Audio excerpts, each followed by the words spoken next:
सिंदेवाही तालुक्यातील पळसगाव जाट पुलाजवळ गुरुवारी दिनांक 2 सायंकाळी सुमारे 4 वाजताच्या सुमारास टिप्पर आणि एसटी बसची समोरासमोर भीषण टक्कर झाली.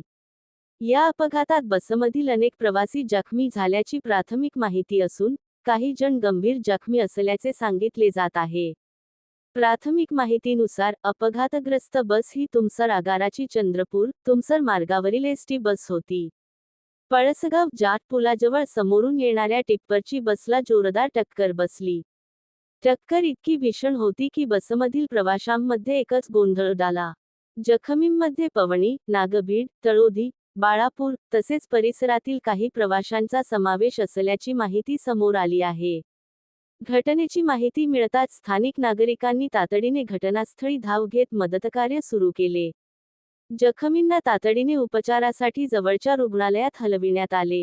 ही घटना सिंदेवाही पोलीस ठाण्याच्या हद्दीत घडली असून पोलीस घटनास्थळी दाखल झाले आहेत. पंचनामा करून पुढील तपास सुरू असून अपघाताचे नेमके कारण अद्याप स्पष्ट झालेले नाही.